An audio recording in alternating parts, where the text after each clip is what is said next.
Assalamualaikum warahmatullahi wabarakatuh. Perkenalkan, kami dari kelompok 2 akan mempresentasikan hasil tugas kami tentang Regium 7 tentang materi Unix System Call dan Manajemen Memori serta praktikum 8 yaitu Sistem File.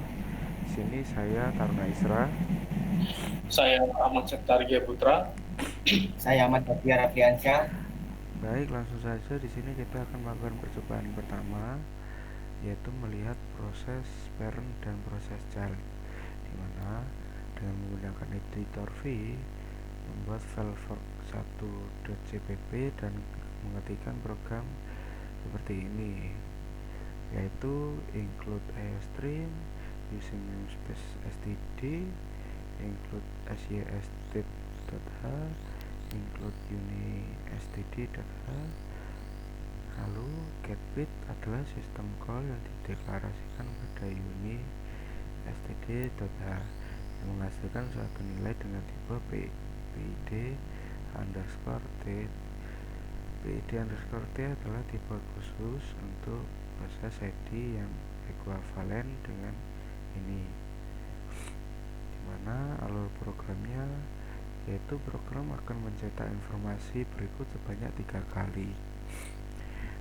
PID dari proses saat ini dengan myPID, dimana sebelumnya kita mendeklarasikan variabel myPID bertipe PID underscore T untuk menyimpan proses ID dari proses ini dan juga mendeklarasikan variabel myID bertipe WID underscore T untuk menyimpan user ID dari proses ini. PID parent dari proses ini berasal dari header file uni.std.h dengan code include uni.std.h. Karena UID pemilik proses berasal dari header uni.std dengan kode seperti ini. Setelah setiap iterasi, program akan berhenti sementara selama 1 detik menggunakan sleep 1. Setelah 3 iterasi selesai, program akan keluar dan mengembalikan nilai kosong. Lalu untuk yang kedua, menggunakan G++ compiler untuk menjalankan program di atas, yaitu menggunakan perintah G++/o fork1v1.cpp lalu ./fork1, maka akan menampilkan seperti ini. Lalu yang ketiga adalah mengamati output yang dihasilkan, di mana output terlihat sama karena program tidak membuat proses baru dalam loop. Yang kedua, PID proses, PID parent, dan PID pengguna adalah konstan selama program berjalan. Lalu yang ketiga adalah program hanya menjalankan instruksi yang sama di dalam loop for sebanyak 3 kali. Lalu lanjut ke percobaan yang kedua adalah membuat 2 proses terus-menerus dengan sebuah sistem call fork, yaitu dimana setelah perintah-perintah yang dijalankan maka ada pertanyaan bagaimana program bekerja. Fork yang disimpan di dalam variabel childbit bertipe PID underscore T, tipe data yang digunakan untuk menyimpan proses ID. Memecah proses menjadi 2, yaitu proses induk dan anak. Yang kedua, proses ini memiliki kode yang sama setelah fork dipanggil. Lalu yang nomor 2 adalah setiap proses menjalankan infinite loop while, yaitu menampilkan PID masing-masing proses menggunakan getBit, lalu menampilkan nilai X yang berbeda antara proses induk dan anak karena variabel X dicopy saat fork. Yang ketiga adalah setiap iterasi X akan bertambah 1 di masing-masing proses, dimana proses terus berjalan tanpa henti kecuali dihentikan secara manual menggunakan Ctrl C. Lanjut, yang kedua adalah menggunakan G++ compiler untuk menjalankan program di atas. Pada saat dijalankan, program tidak akan pernah berhenti kecuali menghentikannya dengan menekan Ctrl C. Lalu yang ketiga adalah mengamati output yang dihasilkan, di mana fork membuat proses anak dari proses induk. Get bit menampilkan PID dari masing-masing proses, yaitu get proses induk memiliki bit 10687, sementara proses anak memiliki bit 10688. Karena fork mengcopy variabel X, kedua proses memiliki nilai awal 5. Lalu lanjut yang kedua adalah membuat dua proses sebanyak 5 kali, dimana dengan menggunakan editor V membuat file fork3.cpp dan mengetikkan program yang sama seperti sebelumnya, yaitu dimana alur pengeksekusian program adalah fork dijalankan menciptakan proses anak, lalu proses induk dan anak akan mengeksekusi loop for sebanyak 5 kali, dan setiap iterasi proses mencetak bit mereka masing-masing, dan proses berhenti selama 2 detik menggunakan sleep 2. Setelah 5 iterasi, program selesai untuk kedua proses. Lanjut yang kedua adalah menggunakan G++ compiler untuk menjalankan program di atas, yaitu untuk program fork3, di mana dapat dilihat bahwa di sini PID parent adalah 10854, sedangkan PID child adalah 10855. Lanjut yang percobaan 4, proses parent menunggu sinyal dari proses child dengan sistem curl with, dimana yang pertama sama seperti perintah sebelumnya, kita menggunakan editor V lalu membuat file fork4.cpp menghentikan program seperti ini. Dapat diperhatikan alur eksekusi programnya. Yang pertama adalah proses parent menjalankan fork dan menjalankan proses child, dimana proses child mencetak PID dirinya, PID parent pesan bahwa selesai bekerja, lalu proses parent mencetak PID dirinya, PID child, dan menunggu child selesai menggunakan wait. Setelah child selesai, parent mencetak pesan terakhir dan program berhenti.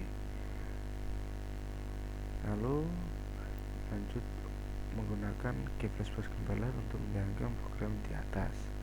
Dapat dilihat bahwa PID child adalah 4582, sedangkan PID parent adalah 4581. Lalu lanjut untuk percobaan 5 bisa dilanjutkan oleh Baktiar, dipersilakan.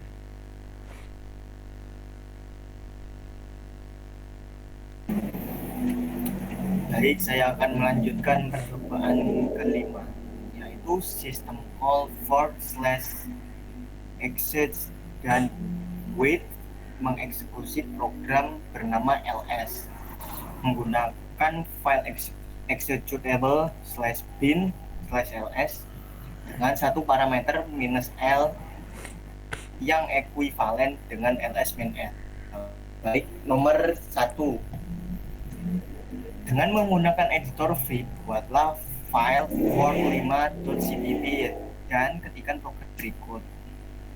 Basic input caplok iostream, tutup caplok, lanjut using namespace std (2), using basic input caplok sys/types.h, tutup caplok basic input caplok unistd.h,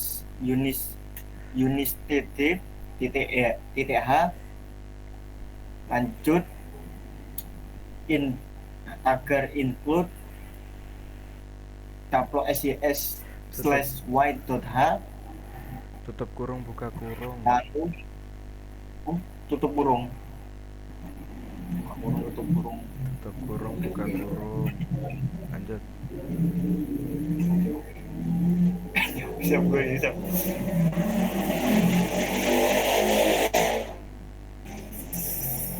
Flash bintang bit stake. Underline T adalah tipe khusus untuk proses ID yang ekuivalen dengan int. Bintang slash int main void, lalu tanda kurung kurawa pit underline T shield underline pit titik 2 koma int status titik 2 koma. Langsung penjelasan Pit kote. underline. Penjelasan kote. Ndek kanane.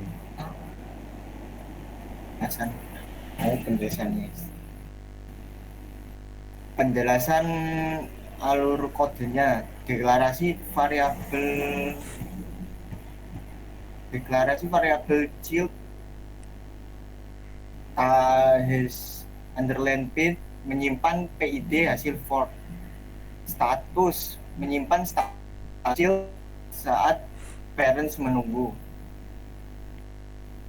Yang selanjutnya wait underline result menyimpan hasil return dari wait. Nomor 2 for proses child underline pit sama dengan for tutup kurung buka kurung tutup kurung membuat proses child return 0. Proses ini adalah child return lebih dari 0.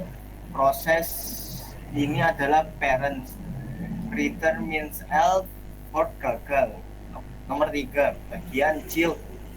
Jika child underline pit sama dengan 0, buka kurung child proses tutup kurung. Cetak pit child dan parents. Jalankan program ls-main-l/home menggunakan exec1. Jika exec1 berhasil, kode setelahnya tidak dieksekusi. Jika exec1 gagal, ditampilkan pesan error dan keluar. Bagian parents, jika child underline page lebih dari 0, buka kurung parent proses tutup kurung. Cetak pin parent dan pin child.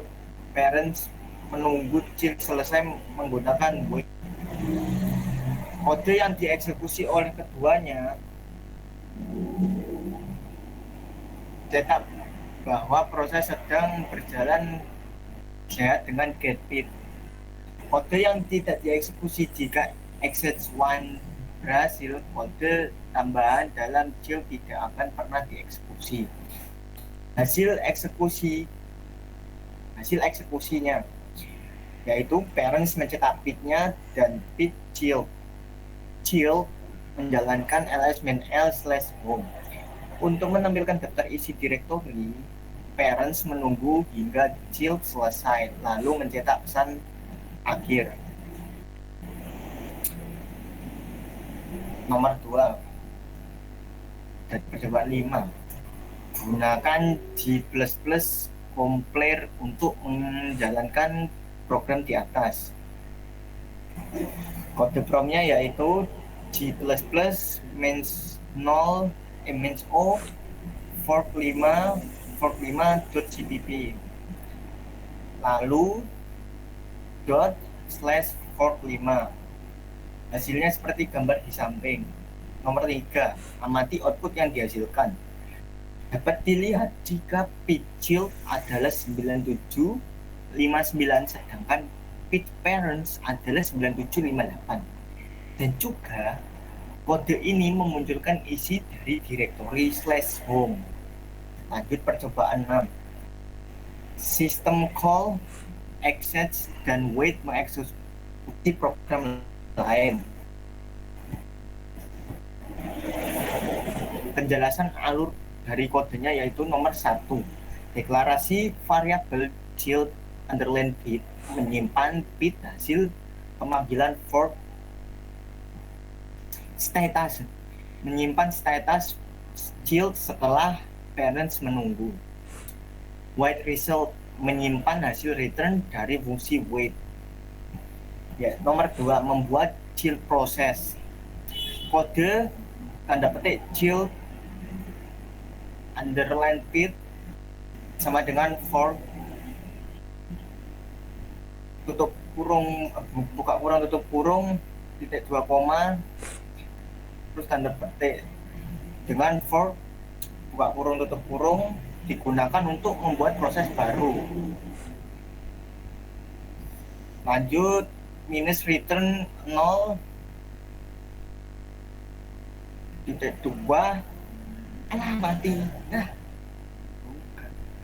proses ini adalah parents. Proses ini adalah child. Lanjut, return lebih dari 0, proses ini adalah parents. Return min L titik 2 for gagal. Yang ketiga, kode yang dieksekusi oleh proses child buka kurung tutup kurung else if jika child underline pit sama dengan 0, proses child cetak pit child dengan kode prompt exit 1 buka kurung port 3 koma ada petik goose terus koma no untuk kurung. Jalankan program bernama fork3 dengan berargumen goose. Jika berhasil, kode setelah exit 1 tidak akan dieksekusi. Jika gagal, tampilan pesan error could not exit 1 file fork3 dan hentikan proses child dengan exit. Number 4, kode yang dieksekusi oleh proses parents jika child underline pit kurang lebih dari 0 ya kurang lebih dari 0 cetak pitch parents terus cetak pitch child. Yang kelima, penanganan fork gagal buka kurung tutup kurung else. Jika fork buka kurung tutup kurung gagal, tampilkan pesan error dan hentikan program. 6. Kode yang dieksekusi oleh keduanya buka kurung child dan parents tutup kurung dalam kode brown petik code dicampur-campur ya seperti gambar yang di samping itu. I'm yang berisikan I'm a happy healthy process and my beat get beat endless. Baris ini akan dicetak oleh parents dan child jika tidak ada interupsi. 7. Kode yang tidak pernah dieksekusi oleh child seperti kode petik if buka kurung child underline pit sama dengan 0 tutup kurung buka kurung kurawa print yang berisikan this code will never be execute. Lalu karena execute 1 berhasil, kode ini tidak akan pernah dijalankan oleh child. 8. Parents menunggu child selesai. Parents mencetak pesan bahwa ia menunggu child. Lanjut, wait buka kurung simbol dan status tutup kurung yang berisikan parents menunggu child untuk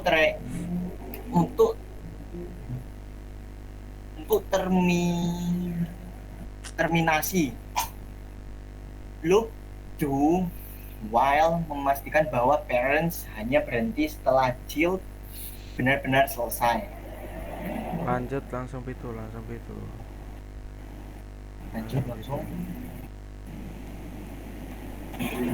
Baik, langsung lanjut nomor 2. Gunakan G++ percobaan 7. Kamu Kang, suaranya cilik apa? Percobaan 7.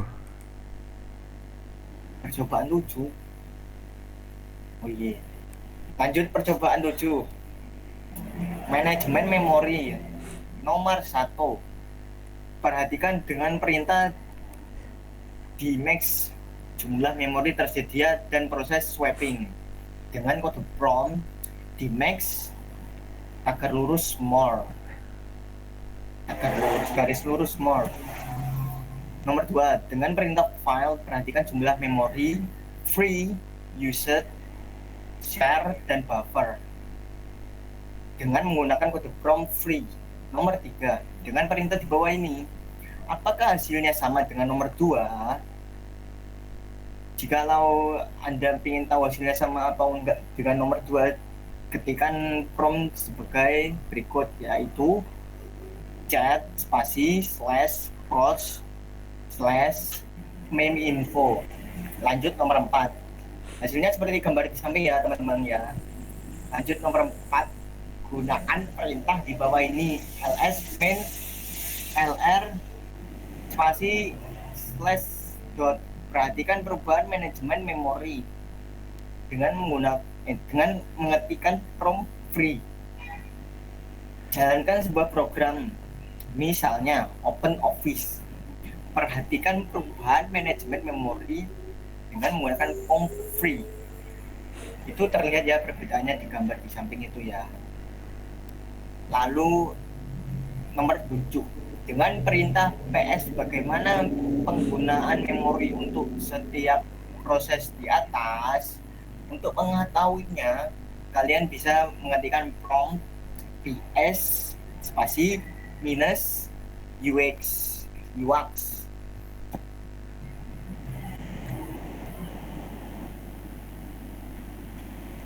Mungkin praktikum ke-8 akan disampaikan oleh rekan saya yaitu Ahmad Septa. Monggo. Baik, terima kasih atas kesempatannya. Langsung saja ya, karena ini mengejar waktu, karena kurang 10 menit lagi video akan berakhir. Di percobaan 1 yaitu izin akses, melihat identitas diri melalui etc /pass swd ya, atau etc/group. Informasi apa yang ditampilkan? Untuk menampilkannya menggunakan perintah id, lalu banyak lagi grip, lalu user /etc/passwd. Banyak lagi ya, grip, nomor grup, id /etc/group. Di nomor 2 ada memeriksa direktori home, gunakan perintah ls minus id /home /nama user. Di nomor 3 yaitu mengubah izin akses chmod. Perhatikan izin akses setiap perubahan. Gunakan perintah tox F1, F2, F3, lalu ls minus l, lalu banyak lagi chmod u plus x F1, lalu ls minus l F1, lalu banyak lagi chmod g sama dengan w F1, lalu ls minus l F1. Terus Maka seperti gambar di sini ya. tepat. Nomor 4, mengganti kepemilikan digunakan perintah ch on. Masuk ke root untuk mengganti kepemilikan tersebut. Masuk ke root, lalu tuliskan echo halo v ls minus l v. Baik, langsung saja di nomor 5 yaitu ubahlah izin akses home directory. Nama user student pada root sehingga user baru student 1 pada satu grup dapat mengakses home directory nama user. Hal ini dimasukkan agar file F1 yang sudah diubah kepemilikannya dapat diakses, yaitu nama user baru, perubahan izin akses home directory nama user hanya dapat dilakukan pada root. Baik, di nomor 6 itu cobalah untuk substitute user ke user baru starting 1. Cobalah untuk mengakses file F1 menggunakan perintah user baru, lalu ls minus l v, lalu menggunakan perintah cat F1 lalu exit. Di nomor 7 yaitu mengubah grup dengan perintah chgr menggunakan perintah grid root /etc/group. Maka hasilnya akan ada pada gambar di samping. Baik, di percobaan 2 yaitu user max. Nomor 1, menentukan izin akses awal pada saat file atau direktori dibuat menggunakan perintah touch mylife lalu ls-l mylife. Maka hasilnya akan seperti gambar di samping. Nomor 2 yaitu melihat nilai umax menggunakan perintah umax. Maka hasilnya akan keluar seperti pada gambar di samping. Baik, di nomor 3 yaitu memodifikasi nilai umax dengan perintah umax lalu masukkan nomor terus lalu umax, maka hasilnya akan keluar seperti ini.